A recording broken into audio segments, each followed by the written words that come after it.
अवतार श्री प्रभु राम श्री सतगुरु देव की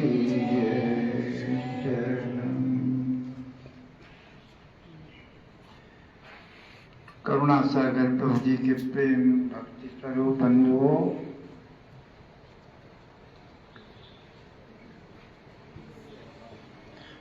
ये प्रभु जी की बड़ी कृपा है। गुरुदेव का आशीर्वाद है कि हमको प्रभु जी ने एक ऐसी सुविधा दी है कि जहाँ हम बैठ करके इकट्ठे होकर के प्रभु जी का स्मरण कर सकते हैं।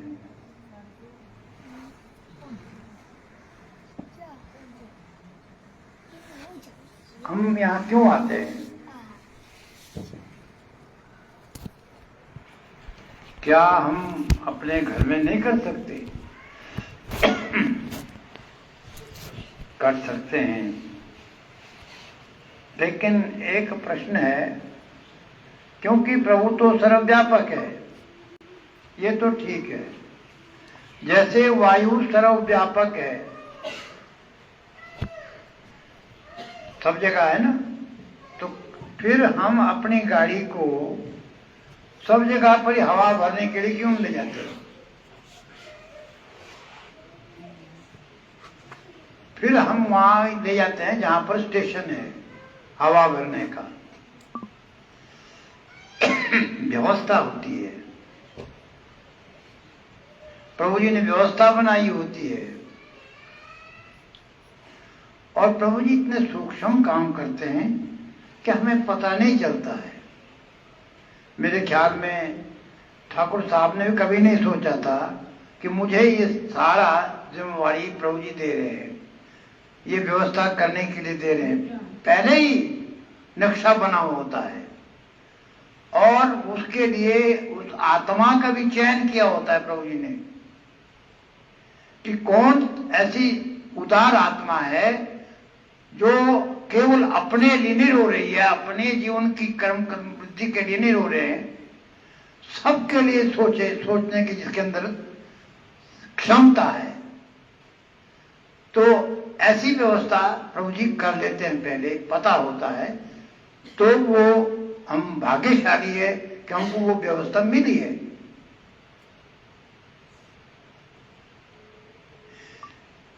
संसारी आदमी भी काम करता है और योगी भी काम करता है, लेकिन फर्क क्या है? एक दफा दुर्वासा ने माता मैत्रेयी से पूछा कि कर्म करने से एक आदमी को तो पाप लगता है और एक आदमी कर्म से ही मुक्त हो जाता है, कि माता इसका क्या कारण है?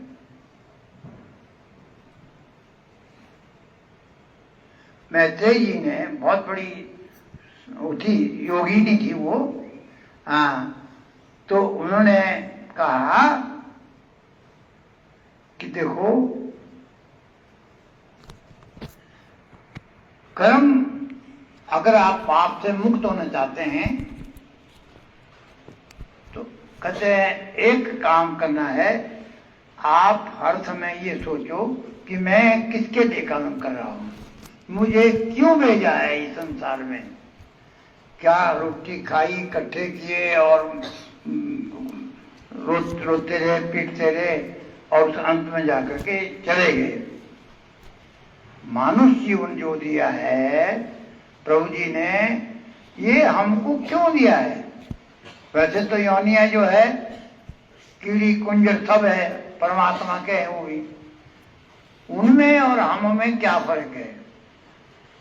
दूसरे जो मनुष्य के इतर जो भी आत्माएं हैं, वो चाहे देवलोक में है, चाहे वो नरक लोक में है, चाहे वो आत्माएं चाहे जीव जंतुओं के रूप में, सांप, कीड़े, मकोड़े, रीछ, बराग, पता नहीं किस किस रूप में, उनमें और हम में कोई जिम्मेवारियां हैं, कोई फर्क है।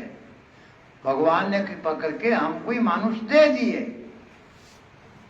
शास्त्रों में लिखा है कि 84 लाख योनियां भुगतने के बाद हमको ये शरीर मिला है। हीरा जन्म अमोलक बंदे, कौड़ी बदले जाए। अगर हमने इसको खाने पीने में ही गंवा दिया तो बच्चे पैदा पशु भी करता है, भोजन वो भी करता है, सुख दुख उसको भी होते हैं। तो हमको भी अगर ऐसे ही होता तो हम में और उनमें अंतर हमको समझना पड़ेगा कि हमारा जन्म क्यों हुआ है। कि भाई क्या हम बैठ करके सब के सब वन में बैठ करके भक्ति करने बैठ जाए? हमारा कल्याण कैसे होगा? तो इस बात के लिए हमको सुमेरु पर्वत की वो घटना याद करनी पड़ेगी। जब यही प्रश्न महाप्रभु के पास जब सब ऋषि मुनि लोग आ गए और प्रभु जी भी वहां बैठे थे, छोटी अवस्था के थे ना, कि महाराज हमारी जो मुक्ति है क्या वो तप करके वहां जंगलों में बैठ करके ही हो सकती है? क्या घर गृहस्थ में रह करके भी हमारा कल्याण हो सकता है? तो प्रभु जी ने कहा, महाप्रभु ने, भगवान शिव ने, कि तो इसके उत्तर रामलाल देगा प्रभु जी के लिए। एक 700 साल का एक महर्षि मुस्कुराने लग गया, हंसने लगे। कल का बच्चा 84 लाख के चक्कर को ये क्या समझेगा?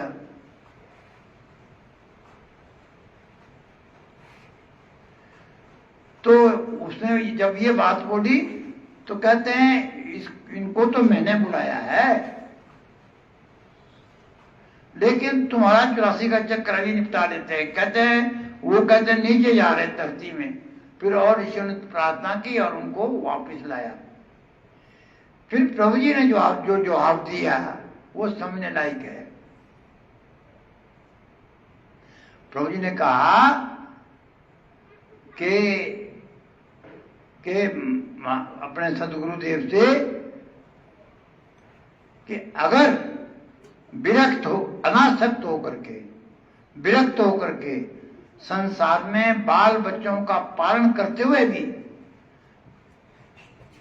सारी जिम्मेदारियां निभाते हुए भी, अगर उसकी अंदर से विरक्त है संसार से, वो उसको अपना क्या समझे? दायित्व तो समझे, सेवा समझे। किसने दी है? प्रभु जी ने। मेरे पास ये परिवार और ये जिम्मेवारियां किसने दी है? प्रभु जी ने दी अभी। तो कहते हैं घर में भी अपने कर्मों का क्षय कर सकता है वो, भक्ति से उतना क्षय नहीं होगा।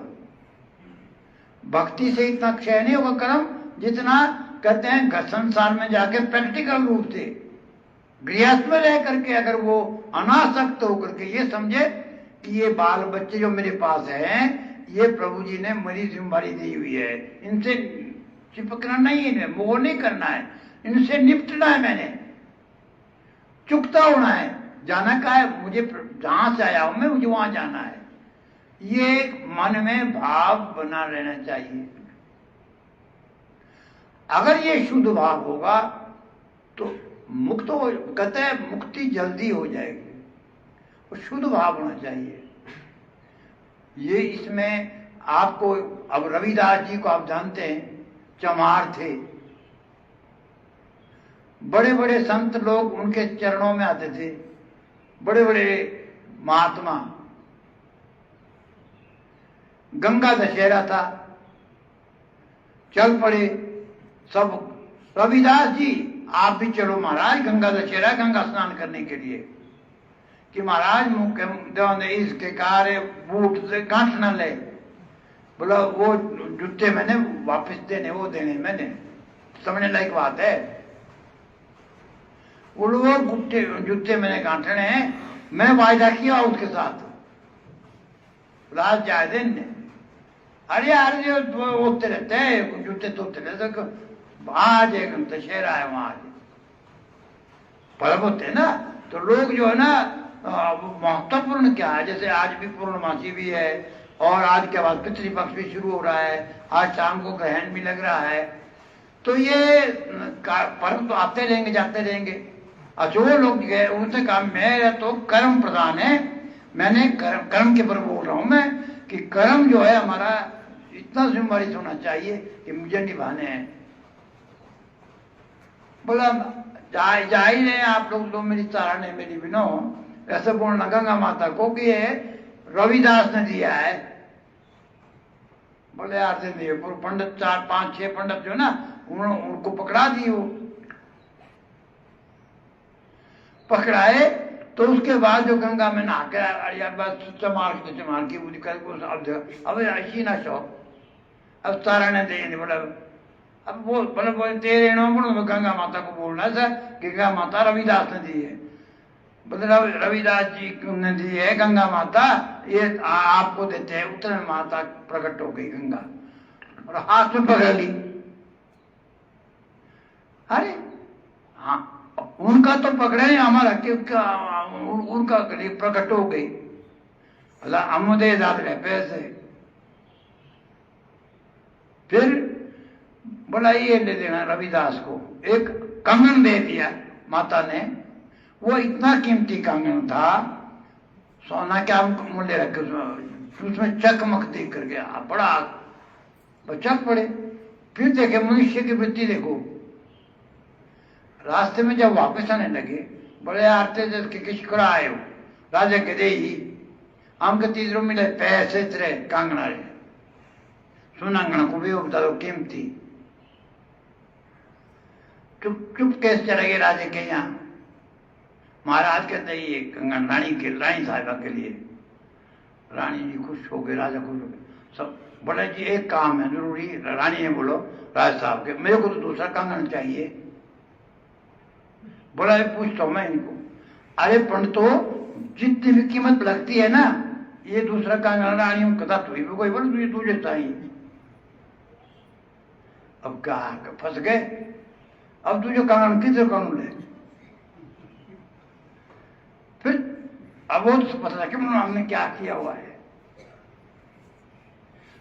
उसके बाद जो है बोले जी महाराज ऐसा ऐसा हुआ, तब तो बोलना पड़ रहा है इसे। बोले चलो फिर रविदास जी के पास आए। रविदास जी के पास मतलब महाराज ऐसा ऐसा हुआ। बोलो कोई बात नहीं है, हमारे तो कहते किसके काम आता नहीं दिया है तो ठीक घर में चली गई वो, इसका उपयोग होगा। मेरे यहाँ क्या उपयोग होना, मैं तो जूते काटने थे महाराज। विनम्रता देखिए ईश्वर क्या देखता है। बोला ये एक दूसरा चाहिए था। बोला मैंने थोड़ी है माता ने दिया गंगा माता। बोला महाराज को अगर हो सकता है।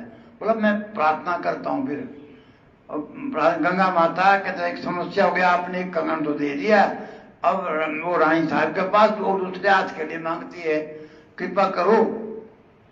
और जो मोतियों की जो होते हैं कठौती उसमें पानी होता है तो वहां पर वो घुसते रहते हैं, वो क्या नाम चमड़े को। माता अगर कृपा करे तो मन चंगा तो कटौती में गंगा, कटौती में प्रकट हो गई गंगा। कहते लो भगत कहते ये लोग कंगन मिल गया। तो हमको भी अगर कंगन चाहिए, हमें भी अपनी जो आवश्यकता है मुक्ति की, तो कहते हैं हमको भी रविदास की तरह अपने हृदय को स्वच्छ शुद्ध रखना पड़ेगा। और वो शुद्ध कब होगा, जब हम किसी ऐसे आश्रय में बैठेंगे। सहारे में बैठे, आश्रम का मत होता है आश्रय, जिनके आश्रय में हम बैठे हैं। उस आश्रय में गुरुजी ने किसी की जिम्मेदारी दी होती है, जैसे आदरणीय ठाकुर साहब को ये दायित्व दिया हुआ है। और जहां पर वो देती शक्ति देते हैं प्रभु जी, जिम्मेदारी देते हैं, वहां शक्ति भी देते हैं कि उस व्यक्ति के अंदर, जिसको मैं जिम्मेदारी दे रहा हूं, उसके अंदर वो शक्ति भी होनी चाहिए। अगर किसी को सेक्रेटरी बनाना है तो उसकी क्षमता जो ना गवर्नमेंट है पूरी, वो उसको अधिकार भी दिए होते हैं। तो वो हमको फिर हमने क्या करना है, हमने सिर्फ यहां पर आश्रम में बैठ करके आस्था में ये देखना है कि प्रभु जी के चरणों में हमने साधना करनी है। साधना क्या करनी है कि प्रभु जी मेरे कर्म ऐसे होने चाहिए, जो मैं संसार में आया हूं, मैं सेवा के लिए आया हूं। आश्रम में भी सेवा कर रहे हैं हम ठाकुर साहब के आदेश के अनुसार, अपने घर में भी हम सेवा कर रहे हैं। तो आप अपने घर में जो जिम्मेदारी निभाते हैं वो हम अहम से जोड़ करके, अहंकार से, मेरो तेरो मेरो तेरो, जिस वक्त तक ये लगा हुआ है उस वक्त तक प्रभु जी आप और हमको सोचते हैं कि भाई लगे संसार जो है, फिर तो जन्मते रहो मरते रहो। अगर तुम अपने मनुष्य जीवन की कीमत समझते हो तो ये समझो कि प्रभु जी ने मुझे सेवा दी हुई है और मुझे इससे मुक्त होना है। और मुक्ति का जो है ना, देखो आप, ये एक दृष्टांत तो इसका दिया, क्या नाम हमने, रविदास जी का, उनको प्रकट हो गए और उनको क्यों नहीं हुए। वही बात मैं एक और दूं, आप भगवान कृष्ण जो है, भगवान कृष्ण के पास आई गोपियां, बोला महाराज ऋषि दुर्वासा आए हुए हैं गंगा से पार, यमुना से पार, वहां हमने उनके शिष्य, हजारों शिष्य, वहां हमने भंडारा देना है, भोजन देना है। बोला फिर गंगा कैसे टपेंगे, यमुना कैसे करेंगे हम पार, वो भरी हुई है। बोला अच्छा, ऐसा बोलना, अगर कृष्ण सदा व्रती है,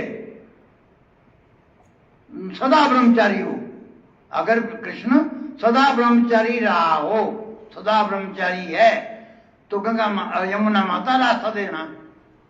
अरे ये कोई बात है, 16,108 रानियां भगवान कृष्ण की, 16,108, और प्रत्येक के 10-10 बच्चे, और उनका सारा विस्तार, ये कह रहे हैं कि वे सदा ब्रह्मचारी रहे हो तो रास्ता देना। अच्छा चल पड़े, आए, अच्छा आदेश था, क्योंकि कृष्ण को कौन समझे, कृष्ण को तो ब्रह्मा भी नहीं समझे। रामायण में आप पढ़ते हैं, वो बछड़े उठा के लेकर, ये कोई भगवान हो सकता है, जब उनको नहीं तो गोपियों को क्या पता लगना था। आए और गंगा माता, यमुना माता, हमने ऋषि को ये भंडारा देना है, कृपया रास्ता दो। भगवान कृष्ण ने कहा है कि गंगा माता को कहना, रास्ता मिल गया, चले गए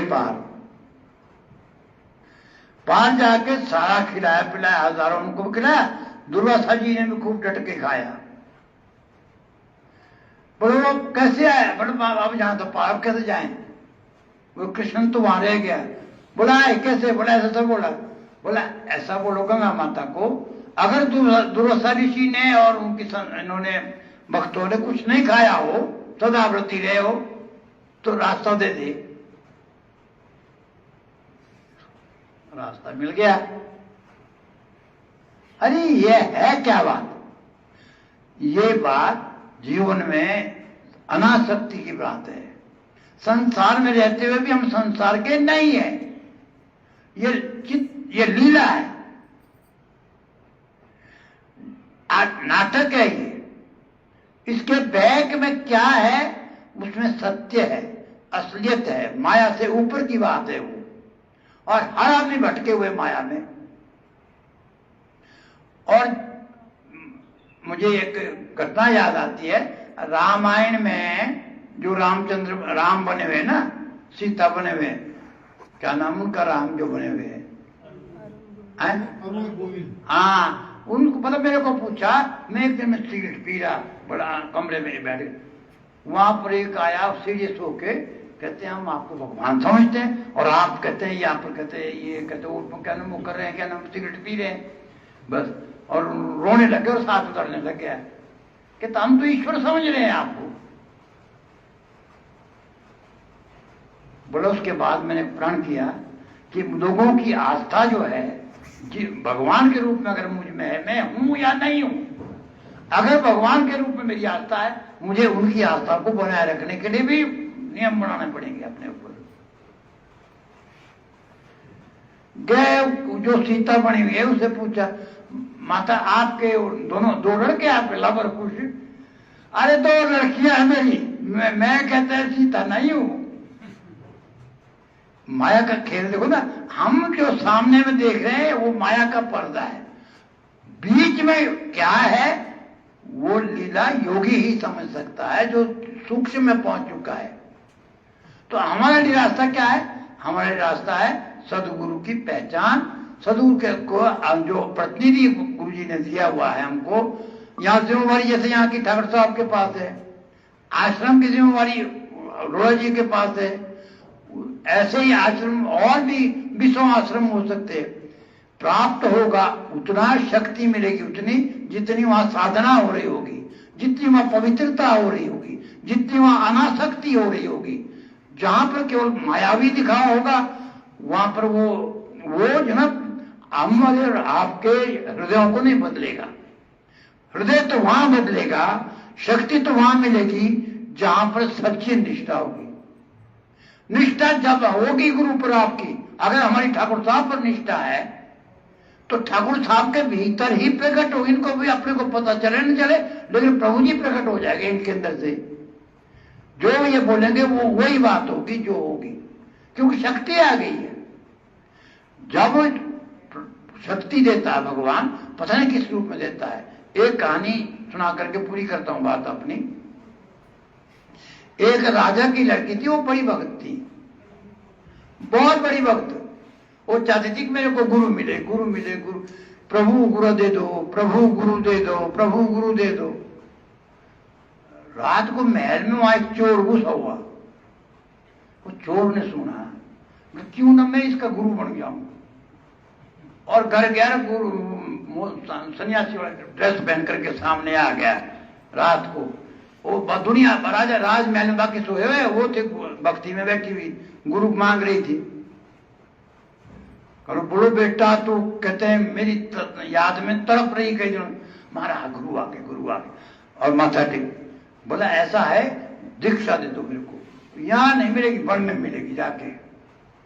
तो अभी कहते जो तेरे पास सामान है ना सारा, ये कहते ये उतार दे रहे, कहते ये माल वहां फेंकेंगे, वहां पर वन में हजारों करोड़ रुपए का सामान, गहने, राजे की लड़की, वो सामान बंद करके एक मुठले में ना, बोला ये वहां उधर फेंकेंगे, मेरा आगे करना है।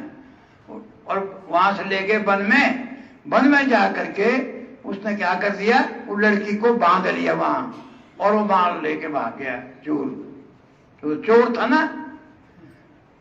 उसने गुरु मान लिया था। बोला जब तक मैं नहीं आऊं तब तक जो है ना ये कोई भी आ जाए खोलने, नहीं जाना, नहीं खुलवाना, मेरा गुरु आना चाहिए। वो गुरु मेरा चोर, जो चोर तो दुनिया के लिए था, उसके लिए तो गुरु था। हरे राम गुरु, हे प्रभु गुरु, हे प्रभु गुरु। एक दिन नारद जी आ गए, कहते महाराज, कहते ये तो भूखी प्यासी तड़प रही। पहले तो राजा आया, राजा की सेना आई, इसको बोलो, और कहता कहाँ है, उसको ढूंढो सारे में जिसने मेरी लड़की को ऐसा। वो लड़की मुकर गई ना, मेरे को हाथ नहीं लगाना, मेरे बंधन खोलने, गुरु खोलेगा अगर मेरे बंधन खोलने होंगे। फिर क्या हुआ, उसके बाद जो है नारद जी आए, ना ना ना आप नहीं छेड़ेंगे। भगवान के पास गए, बोले ऐसा ऐसा हो गया, तो बोले आपके दर्शन के लिए गुरु को मांग रही है। बोले वो है चोर, वहां कहते उसने वो भाग के ले गया उनको मान। भगवान विष्णु आगे, सारे वो प्रकट हुआ, बेटा कहते खोल दो, मैं आगे तेरे ना गुरु चाहिए या अरे ढूंढो उसको गुरु को। नारद जी कहते पता करो, देखो जरा कहाँ है। पता लग गया नारद जी को क्या कठिन था, और चोर को लाया पकड़ के, वो डर के मारे आ गए। और कहते गुरुदेव आ गए, बस माथा खोल दिए गुरु जी ने उसके, और माथा टेका भगवान विष्णु को नहीं, गुरु को, चोर गुरु को। अंत में क्या हुआ, कहते जी अरे बेटा क्या फायदा तेरे को, क्या राजा ने पूछा, गुरु क्या फायदा हुआ, आपको भी भगवान विष्णु के दर्शन हो गए, मेरे को दर्शन हो गए। कहते ये इसका जीवन, गुरु का विष्णु जीवन सुधर गया है, क्या नहीं हुआ फायदा। ये हमारी दृढ़ निष्ठा, गुरु के प्रति जिस आप जब दृढ़ निष्ठा रखोगे तो पत्थर में भी गुरु बनेगा। अगर निष्ठा नहीं है, श्रद्धा नहीं है, तो ईश्वर भी, भगवान भी सामने आ जाएगा, तो हम वहां भी गलती कर जाएंगे। इसलिए प्रभु जी की बड़ी कृपा है, हमको कहते हैं यहाँ आकर के पूरी निष्ठा से, पूरी श्रद्धा से साधना करनी चाहिए, और हमको सेवा दी हुई है भगवान ने, ये सोचना चाहिए। संसार में अनासक्त होकर के प्रभु चरणों में प्रीति बनी रहनी चाहिए। ये प्रार्थना करने के लिए हम यहाँ आते हैं कि प्रभु अपने चरण जो ना आपके नहीं छूटने चाहिए। हम संसारी जीव हैं, है ना, दोषों के भंडार, कृपा करे यदि नाथ जी, होंगे भव से पार। बोल सचिदानंद महाप्रभु श्री रामलाल ब्रह्मपाल ब्रह्म भगवान की। तो ये परम पूजनीयों, प्रातः स्मरणीयों, भगवान चमन की कृपा है कि हमारे बीच बहुत बड़े विद्वान, भगत, कर्तव्यनिष्ठ और गुरु परंपरा को हृदय से जिन्होंने समझा है, ऐसे व्यक्ति शास्त्री जी का सानिध्य दिया है। हालांकि इस उम्र में 88 साल की आयु में ये सब कार्य करने बड़े मुश्किल होते हैं। हम आज यहाँ पर संगत आई है, फिर भी काफ़ी आई है। शास्त्री जी तो सोच रहे थे कि शायद आज कोई नहीं आएंगे, लेकिन फिर भी इनका प्रताप है, अपनी भक्ति है। बोला आज तो ऐसा हो गया, बड़ी मुश्किल से तो मौसम साफ हुआ है, लोगों ने सेब नहीं तोड़े होंगे, खेतों में काम नहीं किया होगा, आज तो सब उधर भाग गए होंगे, सत्संग क्यों आएंगे। और मैं भी यही सोच रहा था शायद हम 2-4 आदमी ही होंगे, लेकिन नहीं, ये एक अपना प्रताप होता है, अपनी भक्ति होती है। जब कई बार मुझसे लोग पूछते थे कि जब हम यात्रा में जाते हैं तो कि आपके साथ कितने लोग आएंगे वहाँ पे। हम पूछते ये हमारे साथ आने की बात नहीं है, कि जिसके घर जा रहे हैं ये उनकी भक्ति पर निर्भर करता है कि हमारे साथ वहाँ वो आकर्षण होता है। अब जैसे आज हम सोच रहे थे 2-4 ही आदमी आएंगे, लेकिन शास्त्री जी की भक्ति है तो बहुत आगे, और हमने विश्वास ही नहीं किया था। ये भगत की अपनी भक्ति पर ही, भक्ति में ही शक्ति होती है। अब हम जहां भी गए तो इतने लोग हमारे साथ कहीं नहीं आए जितने ऋषिकेश है। अपने ग्वालियर जी परेशान हो गए कि इतने धूम कहां से यहाँ मच गई इस प्रांगण में, और सब लोग चौबारों पर खड़े हो गए कि आज ग्वालियर जी के यहाँ हो क्या रहा है।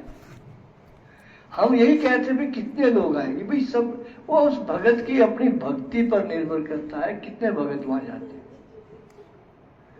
ऐसे ही आज भी हम उम्मीद रखते थे कि देखो शास्त्री जी ने आना था, लेकिन भगत भी प्रभु ने ले आए, और बड़ा सुंदर और मार्मिक प्रवचन इन्होंने हमको सुनाया कि वास्तव में कि जूते गांठने वाला भी गुरु और चोर भी गुरु। देखो तो सही, जूते गांठने वाला भी गुरु और एक चोर भी, और चोर की कृपा से भगवान के दर्शन हो गए थे। ये फायदा कम हुआ, विष्णु ने क्यों आना था यहाँ, है ना, ब्रह्मा ने क्यों आना था यहाँ, और इस चोर को भी दर्शन क्यों होने थे इनके। तो एक निष्ठा एक है, आपका विश्वास आपको कहीं से कहीं पहुंचा सकता है। और वास्तव में मीरा की कहानी भी तो ऐसी ही है। अब किसी पंडित ने कहा कि ये क्या है, उन्होंने यही कहा कि ये भगवान कृष्ण है, मूर्ति दी थी उनको, मीरा को, बस मूर्ति को भगवान समझ बैठे और कहां से कहां पहुंच गए। उस पर विश्वास हो जाए यही भगवान है। और धनाजट बोले पत्थर बोले ये तेरा भगवान, और उसी में भगवान, कहने का मतलब आपके हृदय में ही भगवान है, आपकी निष्ठा में भगवान है। अब हमारे एक भगत होते थे कंवर सिंह जी, अब उनके सिर में चोट आई थी, वो मेरे पास आ गए कि मेरे आजकल सिर में बहुत दर्द हो रही है। मैं कहा आपको आसन कौन से लिखे, तो उनको लिखा था शीर्षासन गुरु जी ने। तो मैंने कहा कि ऐसा करो, अब आप शीर्षासन छोड़ दो। तो नहीं, ये तो गुरु जी ने लिखा है, मैं तो नहीं छोड़ूंगा। दर्द बढ़ती गई। मैंने महाराज जी के पास चला, नहीं वहां भी नहीं जाना, जब उन्होंने लिखा है मैं क्यों पूछूं, लिखा है तो बोले सिर दबरा होती रहे। मैंने तुम मर जाओगे, तो बोले मर जाओ कोई बात नहीं।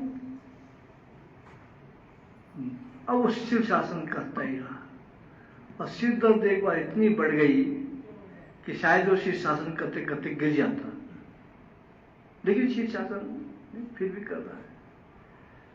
और फिर होता क्या है कि महाप्रभु, प्रभु जी और स्वामी जी को आना पड़ा, और उसके चारों तरफ खड़े हो गए, बोले कंवर सिंह बाबा शीर्षासन उतार दे।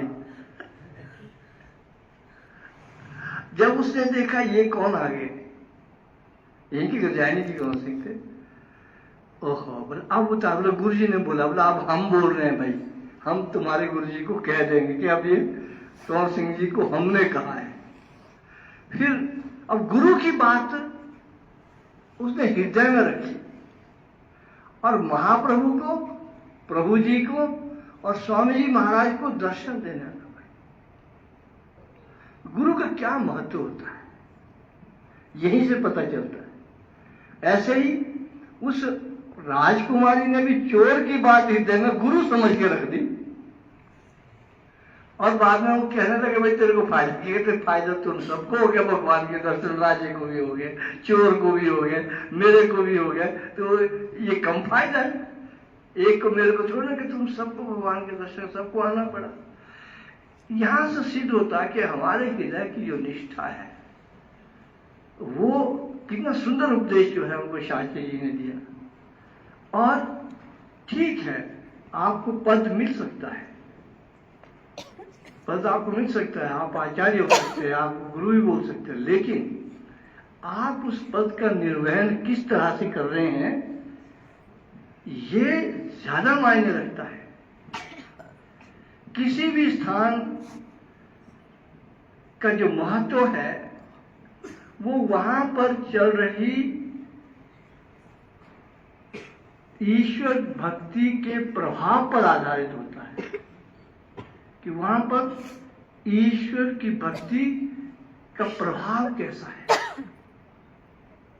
उसका आधिक्य है कि नहीं है, और वहां पर भक्तों का के प्रति क्या आदर भाव है, सम्मान है, जिसको भगवान अपना प्राण कहते हैं। सुन ब्रह्मा संसार में भगत है मेरे प्राण, मेरे भक्तों का निश्चय है कल्याण। जो ईश्वर के प्राण है भगत, क्या उनके प्रति कोई आदर भाव है वहां या नहीं है? वहां भक्ति ईश्वर की, जब उनके प्रति अगर आदर भाव है तो समझो ईश्वर की भक्ति का प्रभाव वहां है। अगर ऐसा नहीं है, ईश्वर के प्राणों के साथ ही छेड़ाखानी हो, यानी भक्तों के साथ ही छेड़ाखानी हो जाए, उनका सम्मान नहीं हो, उनको आदर नहीं हो, उनको कुछ समझा ही न जाए और उनको ज्ञान के बजाय जाहिलों का ज्ञान बांटा जाए, फिर वहां उस स्थान का महत्व, चाहे वहां कोई किसी भी पद का व्यक्ति बैठा हो, वहां का महत्व कम हो जाता है। वहां देखा जाता है, महाराज जी कहा करते थे कि अगर किसी कमरे के अंदर प्रकाश हो तो खिड़कियों से लाइट बाहर दिख जाते हुए अंदर लट्टू जला हुआ है। ऐसा किसी व्यक्ति के अंदर प्रकाश है तो उसकी इंद्रियों से ही पता लग जाता है, उसके काम से कलाम। खिड़कियां क्या है? हमारी खिड़कियां आंखें, कान, नाक, ये हैं। हमारा चलना, उठना, बैठना, आचार व्यवहार, इन सब से पता लग जाता है कि अंदर प्रकाश है कि वहां अंधेरा है। और दिखते हुए भी जिसको नहीं दिख रहा होगा तो बोलेंगे यार कुछ लग रहा है, मामला गड़बड़ है। इसीलिए action is the touchstone of the knowledge. Maharaj ji कहा करते हैं कर्म ही ज्ञान की कसौटी है। आपके कर्मों से पता लग जाता है कि आप क्या हैं। और शास्त्री जी ने गीता लिखी, बहुत बड़ा ग्रंथ लिखा, और भी कई ग्रंथ लिखे। फिर कोई शास्त्री जी से कहे कि शास्त्री जी अब नहीं लिखने आप गीता, तो उन्होंने कहा अब कोई जरूरत नहीं है, मेरे गुरुजी चलती फिरती गीता है, अब उनको ही देखता रहता हूं। चलती फिरती गीता, बस बड़ा बात खत्म हो गई, अब नहीं गीता गूता लिखने की जरूरत। इन्होंने गुरु के अंदर ही गीता के दर्शन कर लिए। भगवान चमन के अंदर ही सारी गीता इनको दिखने लगी, उनके कार्यकलापों में दिखने लगी, उनके आचरण में दिखने लगी। अब तभी हमने कहा भाई अब जो चमन है वो चमन था, अब चमन वो ढूंढते रहेंगे, वैसा चमन मिलना बहुत मुश्किल है। कुछ लोग कहते हैं ऐसा क्यों कहते हैं आप? मैंने कहा वो अंदर तो मिलेंगे भाई, अगर पार्थिव शरीर में ढूंढेंगे तो ढूंढना मिल सकते हैं, लेकिन मुश्किल है, इसमें रास्ता बड़ा कठिन है। तभी जो हमने वो भजन लिखा था, गुरुदेव सा जगत में कोई चमन नहीं है, तुम जैसा दुनिया में कोई रतन नहीं। हमने नहीं लिखा, प्रभु जी ने लिखवा है, क्योंकि उन्होंने बाद में लिखा ये रचना प्रभु की, मेरी रचन नहीं है, गुरुदेव सा जगत में कोई चमन नहीं है। तो ये ऐसा सुंदर उपदेश, ऐसा सानिध्य और विद्वान और वृद्ध भगत अनुभवी योगी का हमको दिया है। हम तो छात्र जी का धन्यवाद करते हैं। अब इनका कर्ज है, पता नहीं, उठाते रहेंगे, आप डालते रहो। ये हमारे कंधों में ताकत दे आपके कर्ज को उठाने की। और उधर से गवाड़े जी हैं, अब ये प्रधानाचार्य आदर्श संस्कृत महाविद्यालय जांगला के बैठे हैं। और मेरी बाईं तरफ संस्थापक आदर्श संस्कृत महाविद्यालय जांगला बैठे हैं, और मेरी दाईं तरफ प्रधानाचार्य आदर्श संस्कृत महाविद्यालय जांगला बैठे। और इससे हम बड़ा क्या सौभाग्य हमारा हो सकता है इस आश्रम का, इससे बड़ी हमारे लिए हमारे गुरुदेव की क्या देन हो सकती है। ऐसे और विद्वान भी नहीं और भगत भी हैं। होशियारपुर आश्रम में वेदों पर कोई किताब नहीं लिख सका, या उसने लिखी है जो मेरी बाईं तरफ बैठे हैं, या उसने लिखी है जो मेरी दाईं तरफ बैठे हैं, उसके अतिरिक्त किसी ने भी नहीं लिखी।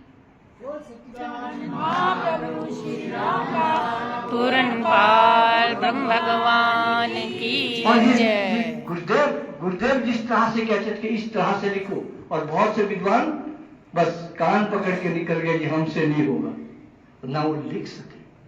लेकिन जो पात्र थे उन्होंने लिखा। इसीलिए महाराज जी ने कहा, और कब कहा? आज से 15 वर्ष पूर्व, 2010 में कह दिया था कि रोहड़ू विद्वानों की भूमि है। ये 10 साल पहले बात बताई है और 15 साल पहले, और हम आज बता रहे हैं और विद्वान हमारे सामने, और वो भी 88 वर्ष से। एक 88 वर्ष के हैं, दूसरे अपने 65 वर्ष पूरे करने वाले हैं। इससे हमने तो कुछ नहीं करना, हमने गुरुदेव का शुक्रिया अदा करना है, उनका हार्दिक अभिनंदन करना है, उनके चरणों में नमन करना है, उनका धन्यवाद करना है कि आपने हम पर जो कृपा बरसाई है इसमें कमी ना आए। तो 2 शब्द शास्त्री जी कुछ और कहना चाहते हैं तो अवश्य कहें। गुरु की बात चली ना,